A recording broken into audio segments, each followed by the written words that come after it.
My name is Zoe Turner. I'm 28 years old, living in a small town near Lake Tahoe, where winters pour snow like a late apology from the sky. And every time the snow covers the fence, I think of something no one dares to say in my family. I'm the one left out of the picture, but always the one holding the camera. There are 3 siblings in my family. The eldest, Camille, is the embodiment of every American parent's dream.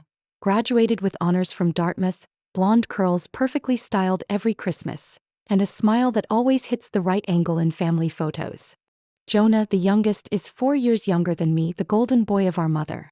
The kind of person who gets praised just for breathing because he has positive energy. Me. I'm the middle child. Not bright enough to be admired, not naive enough to be babied. I'm the one they remember when someone needs to handle the jobs no one wants. The person who notes the vegetarian options on the Thanksgiving menu. The one who buys the movie tickets for everyone but ends up in the aisle seat. The one who always says, sure, whenever someone asks, Zoe, can you handle that? I wasn't angry at them. At least not back then. Since childhood, I learned to step back so I wouldn't be in the way. Camille was always center stage, from preschool Halloween parades to her high school graduation speech. Jonah could screw up without consequences because he's just a kid. Me. I was the kind people only remembered when the lights went out and someone needed to check the breaker. I used to think if I tried hard enough, they would notice. When I was 14, I folded over 300 paper cranes by hand to decorate my dad's 50th birthday party, carefully matched to his favorite color palette. That night, Mom only said one thing. Camille, you really picked the perfect colors. I stood at the door, glue still drying on my fingers, swallowing that moment like air too thick to breathe. Maybe I should have dismissed those small things. But when cracks build up year after year, they turn into walls that keep you locked inside your own house. Last spring, during a family trip to the White Pine Mountains, I planned everything. Scheduling, lodging, booking, even crafting sample packing lists for each person. On the first night, as we all sat around the fireplace, Mom looked around and smiled. Nothing beats the whole family being together, right, Camille? Camille gave her signature graceful smile. I turned away and bit my lip hard enough to taste blood. And ironically, despite being overlooked, I still clung to those trips like they were the last thread tying me to this family. I did it because in fleeting moments someone might actually see me, really see me, like when Uncle Paul thanked me for finding the lakeside cabin he'd always wanted, or when Jonah laughed because I brought the domino set he thought he lost the year before. But those moments were like drops of water in a desert. The truth remained, I wasn't loved, I was used. When Camille got accepted into an MBA program at Wharton, the family threw a backyard party. Balloons, champagne, and a cake with the school's logo on it. When I got promoted to project team lead, a milestone I'd practically bled for, Mom only asked, so, does that mean you have time now to help with Camille's wedding plans? I laughed. The kind of laugh people let out right before they fall off a cliff. I didn't want fireworks. I just wanted someone to say, Zoe, thank you for making everything better. But that sentence never came. What did come were the group messages I always created but no one replied to. The Christmas gift exchange list I planned in October that got ignored because Camille wants to do her own style this year. Jonah forgetting my birthday for the 3rd year in a row, then sending a meme and texting, oops. For real this time. Next year, promise. I replied with a laughing sticker, then deleted the thread. This year we were planning our annual Christmas vacation again. Just like always, I was suggested to handle the booking. A winter resort in Carson Valley, one I researched for a week, called multiple times to confirm every detail, and paid for entirely with my personal credit card. I still handled it all like I was giving them one final chance. Part of me wanted to believe that if I did everything right, they'd finally see me. That someone would turn to me under falling snow and raise a glass to say, Zoe, this Christmas wouldn't have been the same without you. I wanted to believe that. But if you asked me deep down, I already knew, they were never going to say it. Sitting alone in the kitchen, the air heavy with cinnamon and nutmeg, I stared at the bank statement I printed that morning. Every line item felt like a clean, cold cut, precise and bloodless. $13,260.47. That was the total I'd spent on this year's Christmas trip. Before taxes and resort fees. The final bill came out to $15,600, all charged to a card with my name on it. Just front it for now, Zoe, will pay you back when we get there. Who has time to deal with that stuff right now? Camille had messaged that in mid-October. And I remember softly smiling as I typed, "Sure, I'll take care of it." They were used to that. Far too used to it. When I was 20, Mom called me in the middle of the night, voice trembling. "Your dad's in trouble with a loan. They might foreclose on the house. Can you spot us for a bit?" I withdrew $5,000 from the savings account I'd built for my post-grad move. "We'll pay you back once things settle," she said. The next year, Jonah needed a new laptop for college. He dropped his old one in the bathroom sink because he left it too close to the faucet while brushing his teeth. Of course I paid $1,800 for a MacBook Pro, powerful enough for his engineering software. The family's response? A group text, "Zoe, you're a lifesaver." Then came Camille with her SUV breaking down on the highway on her way to Palm Springs. "Zoe, I'm stuck. The tow guy said the repairs will cost around $2,000, but I didn't bring the right card." I wired the money that same night. 3 months later, when I gently brought up repayment, Camille laughed like I'd just asked her to settle a tab at a bakery. "Zoe, I thought it was a gift from you?" I laughed too, my jaw clenched so tight it hurt. For over a decade, I've shouldered the family's financial convenience. No one forced me. They just waited for me to offer. They didn't need to ask. Silence worked better than words. I wonder how many times I said no to a trip with friends, a photography class, a jacket I really liked, just because the family fund was this endless hole. All I ever wanted was to feel like I belonged, to be seen as needed, not just convenient. When I got promoted last year, from manager to department head, I had planned a small dinner at my favorite Italian restaurant. I invited everyone. Dad said he had a headache. Mom texted, "Camille has a massage appointment. I hope you don't mind if I go with her." Jonah forgot. I had dinner alone. A glass of white wine, a plate of truffle mushroom ravioli, and a forced smile to the waiter. "No, my friend's just running late." I thought of all that while the family group messages started popping up on my phone. "Camille, Zoe, can you print the itinerary for everyone? Dad says he can't read the PDF." Jonah, "Did you already get the ski passes? Don't forget, Uncle Vic's kids want to join too." Mom, "Zoe, make sure to leave mushrooms out of the Christmas menu. Camille has a mild allergy." No one asked if I was okay. No one wondered if I had enough money or needed help. They just sent requests, assigned tasks, like I was some family planning app. I reopened my expense spreadsheet. Line by line. $6,800. Advance payment for 6 cabins at Snowcap Haven Resort, $2,150. Ski passes and lesson packages for a group of 10, $1,340. Christmas Eve dinner party costs, $380. Pickup truck rental for luggage, $900. Decorations, lights, accessories, and gift exchange items, $420. Tickets to the December 24th light show. I flipped the next page, handwritten in blue ink. Camille promised to transfer $2,000 on December 20th. Below that, Jonah will pay in installments over 3 months. Mom wrote, "We'll send the rest after January's paycheck." I closed my eyes.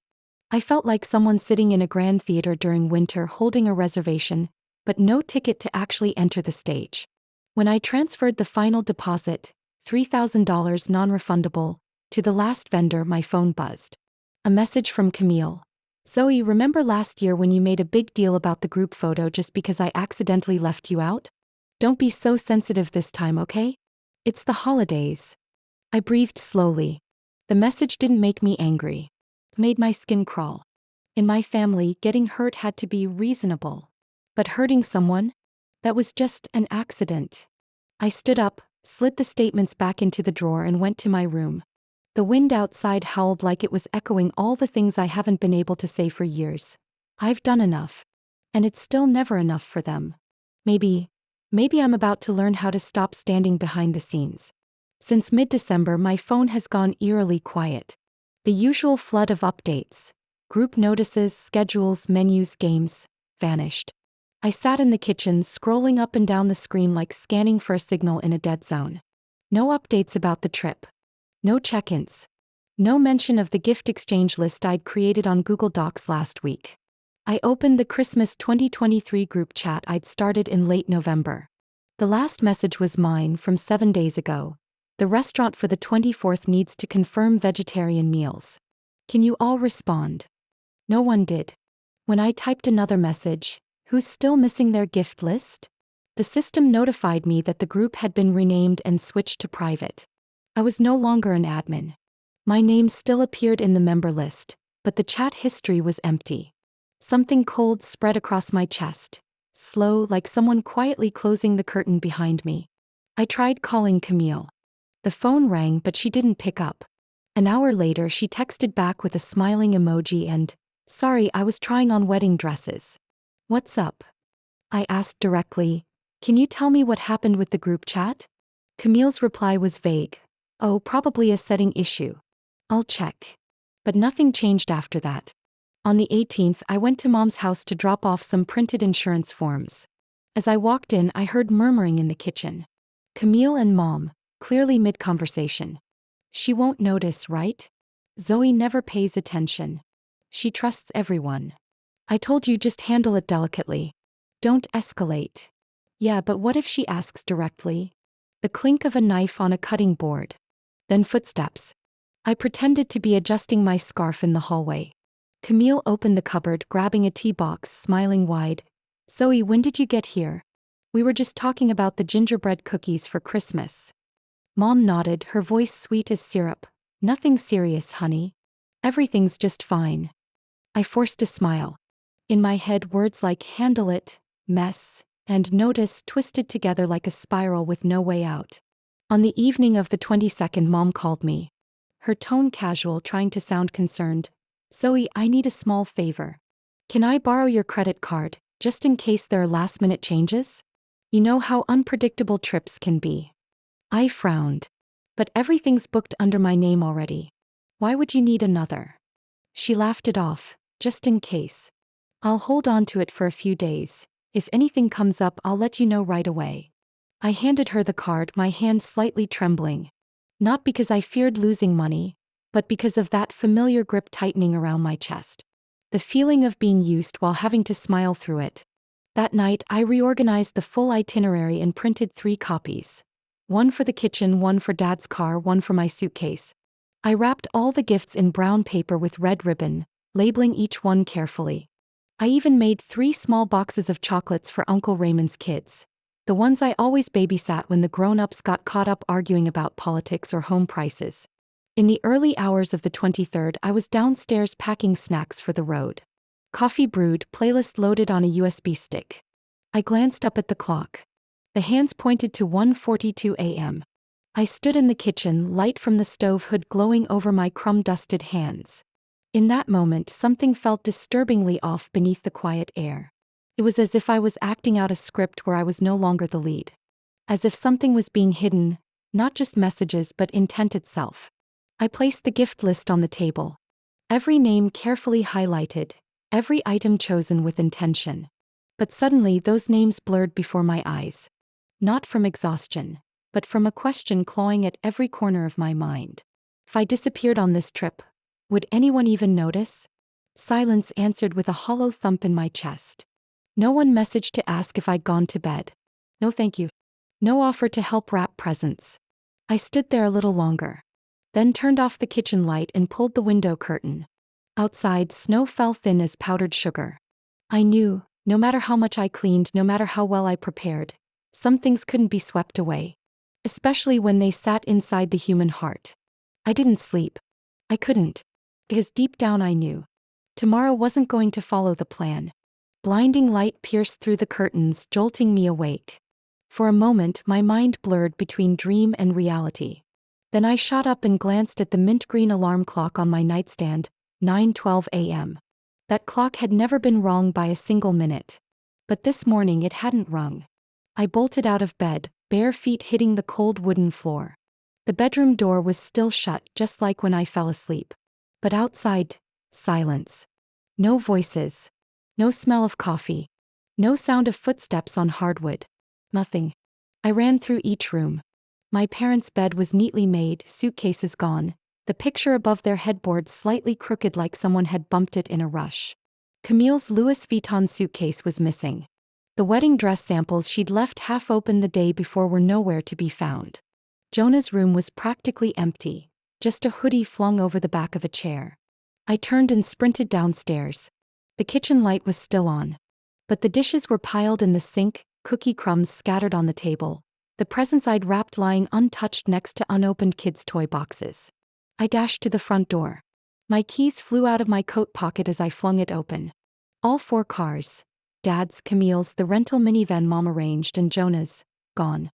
Only my old Subaru remained, dusted with a thin sheet of frost, like the sole witness to what had just occurred. A cold void expanded inside my chest.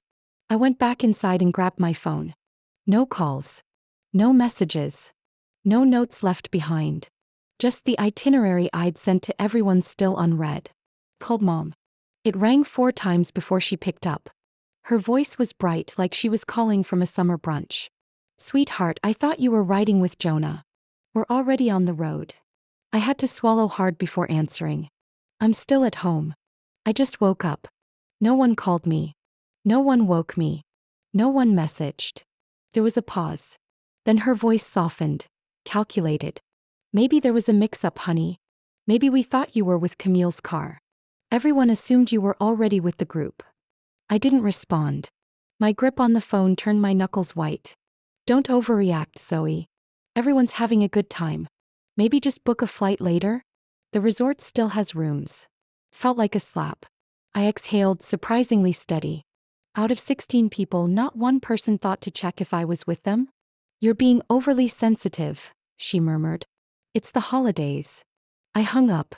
My eyes drifted to the presents I'd picked, wrapped with care for 2 weeks. The pear preserves I made for Mom, the rare edition book Camille couldn't find, the charcoal gray knit gloves I made for Jonah. I stood frozen in the kitchen I'd scrubbed spotless all night. Outside, winter winds whipped past the fogged-up windows. The fridge hummed like it was whispering things no one wanted to hear. I reopened my phone and scrolled to the group chats. No updates. But then I tapped into Instagram. Camille's post sat at the top. "On the road with the best crew." A smiling selfie of the group inside the newly rented van. Jonah was in the front row, beaming. My parents, Uncle Raymond, Aunt Lucy all in the middle seats. Underneath, Mom had commented, "So lucky almost the whole family could make it this year." Almost. Almost? The words ripped through me like glass. I tapped the 3 dots on the post, not to block or report. Just to do something. Anything to stop my hands from shaking. Then my phone buzzed. A message from Camille. Just 1 line. "Oops. I think I sent that pic by accident. Ignore it." Ignore it? I stared at the screen and powered the phone off. Each passing second struck like wind slicing through skin. No one remembered me. They didn't forget. They intentionally left me out. I walked slowly to the living room. Christmas tree lights blinked mockingly. Red bulbs glowed over the chair where I had spent 3 nights wrapping every gift, every unevenly cut ribbon sealed with aching fingers. I sat down. Didn't cry. Just silence. Not from sorrow. That had drained long ago. Something darker, deeper was taking its place. Then the phone rang, loud in the stillness. Camille's name lit up the screen. I opened the message. "I accidentally sent that. Sorry. Don't overthink." Attached was a screenshot. Dead center circled in red. She actually didn't notice L. Operation Frostbite. 100% success. Beneath it, Jonah's message. "Told you she'd sleep through it. He always does. No guilt. Let's enjoy this break for once." I sat frozen, heart pounding out of rhythm. I clutched the phone like it was the only thing keeping me from falling into a pit opening beneath me. A few minutes later, Camille texted again. "Zoe, don't take it the wrong way. We just wanted to avoid drama. You always make everything heavier than it needs to be." Mom didn't want it, but everyone agreed. The words stabbed in rhythm. Everyone agreed. I pulled out my laptop, connected to the home Wi-Fi. We used a shared cloud platform for family photos, shopping lists, events. Camille once set it to automatically back up all her messages when she got a new phone. I remembered because I was the one who helped her. I logged into the section labeled Camille's device, iPhone XS. The most recent backup was less than 24 hours ago. I opened it. My breath hitched like I was standing outside an operating room, fully aware that what waited beyond couldn't be undone. The first part was a thread between Camille and Jonah. She already talked to Mom. She's still hung up on Zoe. Mom's always hung up. He just doesn't say it out loud. She knows the trip will be more relaxed without Zoe. She'll freak when she finds out. Just say it was a misunderstanding. Make a sad face. She never pushes back. I kept scrolling. A group chat titled, Christmas Clean Version. Members: Camille, Jonah, Mom, Aunt Lucy, Uncle Raymond, my cousin Rachel, and a few others. A long message appeared. Camille: okay, vote time. Like if you agree not to invite Zoe, heart if you want her to come. 12 thumbs up emojis. Not a single heart. Below, my mom sent. Well, if most of you think it's more reasonable, then I won't object. I just don't want her to get hurt. Camille replied instantly. Hurt feelings versus exhausting the whole group all vacation? I don't want another Christmas turning into group therapy. I scrolled quickly. A line from Jonah. Let's leave earlier than planned, don't tell her. She sleeps like a rock anyway. My sister added. Still use her card to keep the reservation. Win-win. I sat under the soft yellow glow of the desk lamp, reading every line again. There was no more doubt. It wasn't accidental. It wasn't a slip-up. They planned it, voted on it, coordinated, hid it, laughed about it. I wasn't someone they forgot. I was an obstacle they deliberately removed. I switched to the photo tab. Camille had uploaded pictures from the car. Another selfie with Mom sitting next to Rachel, both faces glowing like they'd just won the lottery. Captioned, Dream trip. No drama. Just snow and peace. I let out a soft laugh. The sound scraped like a blade on glass. The final message in the group chat. Zoe won't do anything. She never does. I closed the laptop slowly, like locking a door. On the table, my phone kept buzzing. Rachel, Zoe. I didn't say anything because I was afraid they'd shut me out too. I'm sorry. Camille, don't make it a thing. Everyone's just tired of you overcomplicating everything. Mom, Zoe, please don't be mad. You're still part of the family. I watched each message pop up, like quiet confirmations that I only mattered to them when I didn't make trouble. I didn't reply. Not because I couldn't, but because I wasn't going to play the agreeable one anymore. I sat motionless in the chair, watching the Christmas tree lights reflect off my phone screen. Another call from Mom. I didn't answer.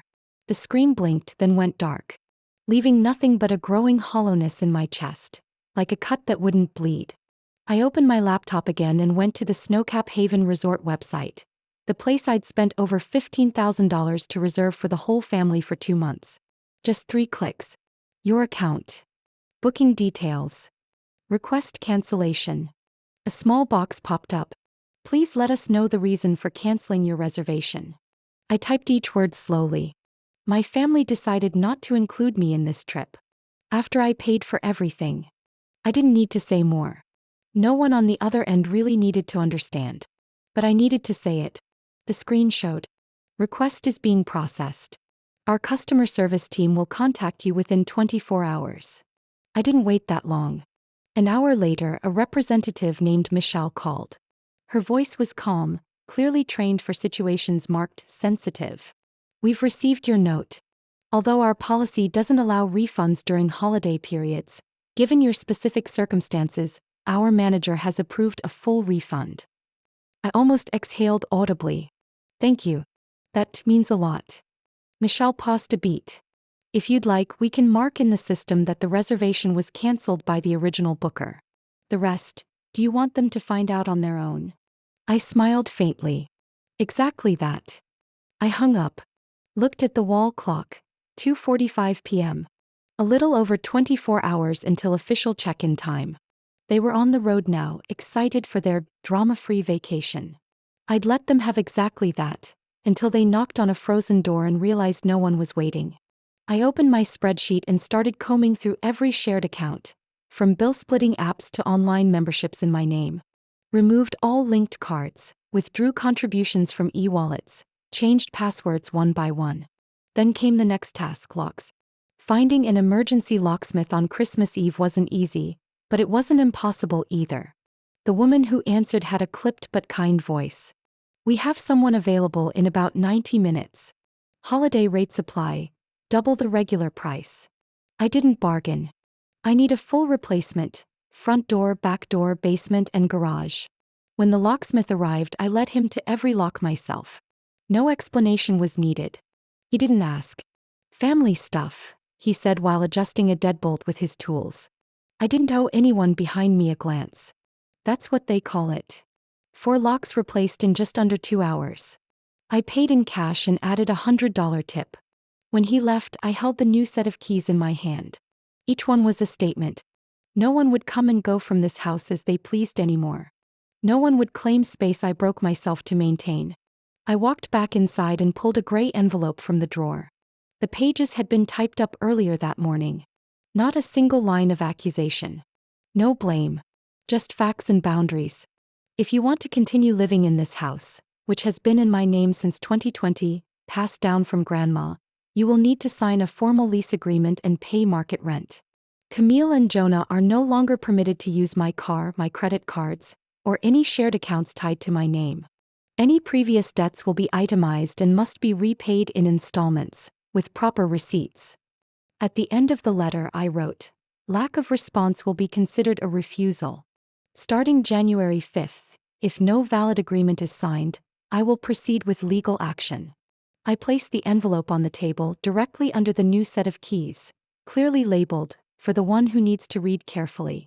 In the garage, I gathered everything that didn't belong to me. Camille's travel suitcase, Jonah's laptop still plugged in, Mom's faux fur coat from the Black Friday sale. I packed each item into separate boxes, labeling them with names. The garage door was locked. I left the key in only one place, the brick nook behind the flower pot near the window, a spot only family would know. I wasn't staging drama. I was letting them confront reality. Night fell. The snow thickened. I turned on the stove, poured a glass of red wine, and played one of my favorite instrumental jazz tracks, the kind I'd never been allowed to play in this house because Camille's allergic to trumpets. I didn't ask anyone's permission. On my phone, a notification from Snowcap Haven. Reservation Zoe Turner, cancelled successfully. Refund in process. Another notification followed. New message from Camille. I didn't open it. I'd heard more than enough. The porch light flicked on. First snowflakes shattered against the glass. I took a sip of wine, watching the soft kitchen light stretch across the window. Tomorrow they'll arrive, unload their bags, and walk up to the front desk. There will be no Turner on the list. No room waiting. And no Zoe standing quietly ready to apologize. Only the empty space they left behind, now a mirror showing them who they really are. Christmas afternoon, my phone started buzzing nonstop like a fever. Its screen blinked in the kitchen's soft yellow glow, each notification a wave pounding against the wall I had just built. Mom, Zoe, what's going on with the reservation? Call me back now. Dad, the front desk says there's no Turner booking. They said the deposit was cancelled. What is this? Jonah, is this some kind of joke? We're standing outside in the snow with no place to stay. Camille, what the hell are you doing? The whole family's stuck out here. I read every message but didn't reply.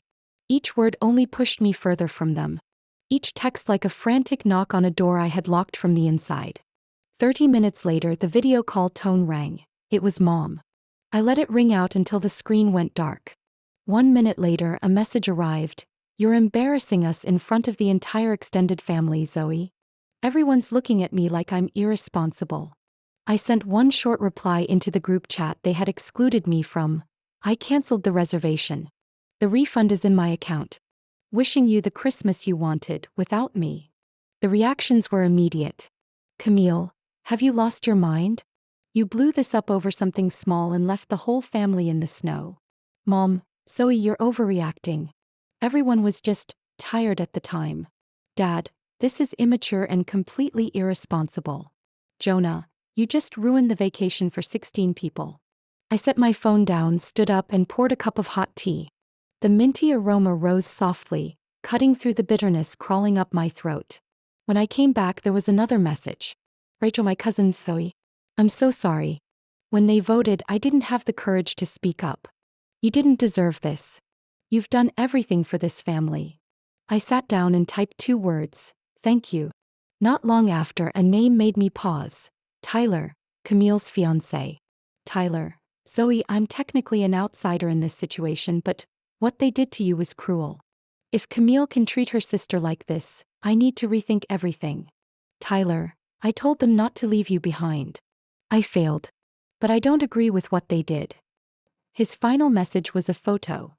His luggage placed by the window of the hotel where the family was crammed into a last-minute single room in the nearby town. I won't stay with them tonight. If you need someone to testify, I'm here. I didn't reply. But I felt someone, just one, stood by me with no strings attached. On the morning of the 26th, the front door security camera sent a motion alert. My parents were back dragging suitcases. Mom pushed the door, it didn't budge. Dad tried the spare, no luck. The screen captured his puzzled, then irritated face. Mom looked around, searching for something hidden. Finally, she found the key tucked behind the flower pot, the one I intentionally left. The door opened. They walked in. I watched via the app. On the table sat the envelope I had prepared. Mom picked it up and read, her lips pressed tightly. Dad took off his glasses, scanned each page. When they reached the part about paying rent, Mom's expression darkened. Dad stayed silent.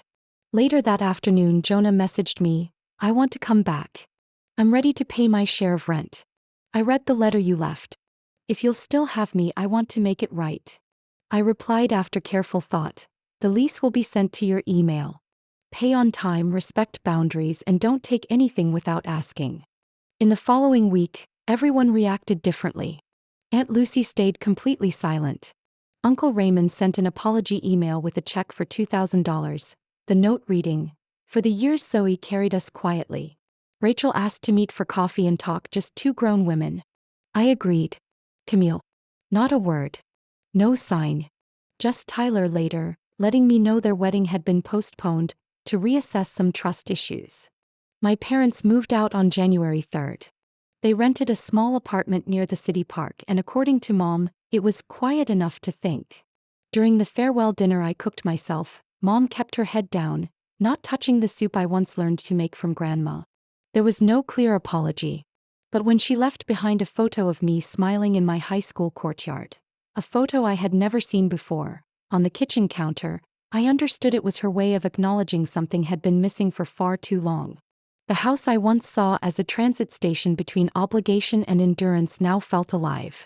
I replaced the curtains, planted lavender in new pots, and patched up the walls with paintings I'd done myself. No approval needed. No one demanding, keep it as is so we still feel at home. I took a deep breath, opened the window, and let the cold air rush in, without the stifling scent of the past. On the table sat 3 signed lease agreements stacked neatly. Underneath them was a handwritten note from me. Freedom doesn't come from leaving. It comes from choosing who gets to stay. The plane took off from Reno Airport with a long engine roar, slicing through silk-thin clouds. I didn't look back. Not because there was nothing to miss, but because, for the first time, I owed no one behind me an explanation. The 17-hour flight took me to Kyoto, a place I had marked on my map 3 years ago, then crossed out because the family had other plans. I rented a tiny apartment near Gyeong's old district, with worn tile floors, paper sliding doors, and soft morning sunlight that draped over the wood like a blanket across my shoulders. No one asked where I was going. No one expected reports. Each morning, I brewed green tea, opened the window, and let the wind chimes speak softly into the space, as if answering all the noise that had once haunted my mind. I began weekly online sessions with a therapist named Erin, someone experienced in helping people heal from rigid family systems. I didn't need to explain much. Just said, I was left behind on a trip I paid for, and she nodded. No shock. No pity. Just focus on what comes next. Zoe, she said, you don't need to forgive them to heal. You need to forgive yourself for putting up with it for so long. I didn't speak. Then I nodded. Not to pretend I understood, but because her words hit a part of me I'd kept hidden through all of my youth. The quiet place where I thought I had to be patient in order to be loved again. But no one owes me love if I have to trade myself to earn it. I learned to say no. A group of American tourists invited me to a bar. I smiled and said, thanks, but I'd rather stay in and paint. They didn't ask why. No one called me selfish. I joined a pottery class in Arashiyama, where warped porcelain mugs weren't thrown out. They were called full of character. I nearly laughed. If I were a mug, I'd have been rejected by the whole dinner set just for not matching. When I returned to Nevada, the snow had melted. And something rigid inside me had cracked. Jonah still lived in my house. He paid rent on time, kept his room clean, even changed the hallway bulb when it dimmed. One evening, while I was reading, he placed a mug of cocoa on the table without saying a word. A small gesture, but it came with no hidden asks. I smiled at him. Not a smile of surrender, but a silent greeting between two people learning how to leave their old roles behind. Mom sometimes texted, always starting with small things. Do you remember Grandma's orange marmalade recipe? Or, your Earl Grey is at Whole Foods now. I replied briefly, polite but closed. Not opening doors. Not slamming them either. Camille stayed completely silent. A part of me felt relief in that. In March, I hosted a small dinner at my house. I didn't call it a family gathering, just an evening meal for decent people. I invited Jonah, Rachel, and her husband, Tyler, the man who left Camille not long after the incident. I paused before texting Mom. I didn't invite Dad. Or Camille. Not out of spite, but to protect the boundaries I'd finally drawn. Everyone arrived on time. Jonah brought homemade sourdough bread. Rachel brought flowers. Tyler brought a bottle of Chilean red wine, not too strong. Mom arrived last, carrying a small glass jar filled with orange marmalade, labeled by hand, Grandma's true recipe. We had dinner in the backyard under newly installed string lights. No one mentioned the past. They didn't need to. Between light conversation, the clink of silverware, and the soft breaths beneath a deep blue sky, I felt something new, presence, not performance. At the end of the evening, Mom hugged me briefly. She didn't say sorry. She just looked into my eyes and said, "You made it. And you're shining." I didn't answer. But when she turned to leave, I rested my hand on the jar of marmalade. It didn't erase what had happened, but it was a signal. Like the first nod toward someone who used to sit at the edge of the table and now hears, "Would you like some more water?" I closed the door behind me and exhaled light. Not because everything was fine, but because I'd stopped trying to pull anyone back toward me. Family, I realized, isn't where you're born, it's where you're not erased. Zoe's story isn't just a wake-up call about prolonged silence. It's a courageous journey of a woman who dared to step out of a role imposed on her and redefine her own worth. She didn't demand apologies or forgiveness. She simply left the table where she was never given a proper seat. And in the quiet she created, Zoe found her voice, calm, strong, and finally free from the blind duty we call family. What do you think about Zoe's decision? Was she too harsh? Or was it the only way to earn respect? Share your thoughts in the comments below. And don't forget to follow the channel for more deep, thought-provoking stories about the hidden corners of family life.